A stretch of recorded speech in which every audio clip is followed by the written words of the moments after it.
ತುಂಬಾ ರುಚಿಯಾಗಿರುವಂತಹ ಬೋಂಡಾನ ಟೀ ಟೈಮಲ್ಲಿ ನೀವು ಈಸಿಯಾಗಿ ಹೇಗೆ 5 ನಿಮಿಷದಲ್ಲಿ ಮಾಡ್ಕೊಳ್ಳೋದು ಅನ್ನೋದನ್ನು ತೋರಿಸ್ಕೊಡ್ತಾ ಇದ್ದೀನಿ.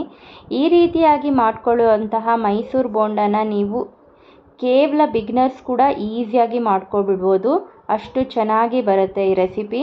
ಬಿಗಿನರ್ಸ್ಗೋಸ್ಕರ ಈ ರೆಸಿಪಿನ ನಾನು ಈಸಿಯಾಗಿ ತೋರಿಸ್ಕೊಡ್ತಾ ಇದ್ದೀನಿ.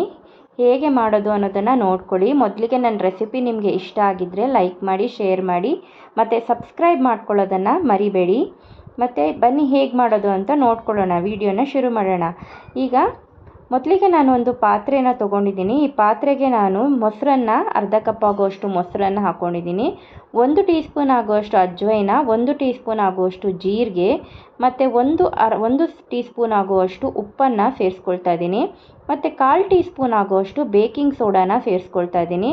ಇದನ್ನು ಚೆನ್ನಾಗಿ ನೀವು ಸ್ವಲ್ಪ ಈ ಥರ ಕಲಿಸ್ಕೊಬೇಕಾಗತ್ತೆ. ಒಂದು ಸಲ ಎಲ್ಲನೂ ಒಂದು ಕಡೆ. ಮೊಸರೆಲ್ಲ ಸ್ವಲ್ಪ ಗಟ್ಟಿಯಾಗಿರೋದು, ಸ್ವಲ್ಪ ತೆಳುವಾಗಿ ಮಾಡ್ಕೋಬೇಕು. ಇದು ಸ್ವಲ್ಪ ತೆಳುವಾದ ನಂತರ ಇದಕ್ಕೆ ನಾನು ಒಂದು ಅರ್ಧ ಕಪ್ ಆಗುವಷ್ಟು ನೀರನ್ನು ಆ್ಯಡ್ ಮಾಡ್ಕೋತಾ ಇದ್ದೀನಿ. ಇಷ್ಟು ಹಾಕ್ಕೊಂಡ್ರೆ ನಿಮಗೆ ಪರ್ಫೆಕ್ಟ್ ಆದಂತಹ ಬೋಂಡ ರೆಡಿಯಾಗಿಬಿಡುತ್ತೆ. ಮೈಸೂರು ಬೋಂಡ ಮಾಡ್ಕೊಳ್ಳೋದು ಕೆಲವ್ರಿಗೆ ತುಂಬ ಕಷ್ಟ ಆಗಿರುತ್ತೆ. ಆದರೆ ಈ ರೀತಿ ನೀವು ಮಾಡ್ಕೊಳ್ಳಿ, ತುಂಬ ಈಸಿಯಾಗಿ ಬಂದುಬಿಡುತ್ತೆ. ಇಲ್ಲಿ ಶುಂಠಿನ ಕೂಡ ನಾನಿಲ್ಲಿ ತುರಿದು ಹಾಕ್ಕೊಂಡಿದ್ದೀನಿ ಮತ್ತು ಹಸಿಮೆಣಸಿನ್ಕಾಯನ್ನು ತುರಿದು ಹಾಕ್ಕೊಂಡಿದ್ದೀನಿ. ಇಲ್ಲಿ ನಾನು ಇದನ್ನು 2 ಸೇರಿಸ್ಕೊಂಡಿದ್ದೀನಿ. ನಿಮಗೆ ಕರಿಬೇವಿನ ಎಲೆ ಈ ಥರ ಬೇಕಂತ ಹೇಳಿದ್ರೆ ನೀವು ಮತ್ತೆ ಅದನ್ನು ಆ್ಯಡ್ ಮಾಡ್ಕೋಬೋದು. ನಾನು ಇಷ್ಟು ಹಾಕ್ಕೊಂಡಿದ್ದೀನಿ. ಮತ್ತು ಇದನ್ನು ಸ್ವಲ್ಪ ಕಲಿಸ್ಕೊಬೇಕು. ನಂತರ ಈಗ ಹಿಟ್ಟನ್ನು ನಾನು ಆ್ಯಡ್ ಮಾಡ್ಕೋತಾ ಇದ್ದೀನಿ. 1 ಕಪ್ ಆಗುವಷ್ಟು ಮೈದಾ ಹಿಟ್ಟನ್ನು ನಾನು ಸೇರಿಸ್ಕೊಂಡಿದ್ದೀನಿ. ಮತ್ತು ಎಕ್ಸ್ಟ್ರಾ ನಾನು ನೀರಾಗಲಿ ಮೊಸರಾಗಲಿ ಏನೂ ಆ್ಯಡ್ ಮಾಡ್ಕೊಂಡಿಲ್ಲ.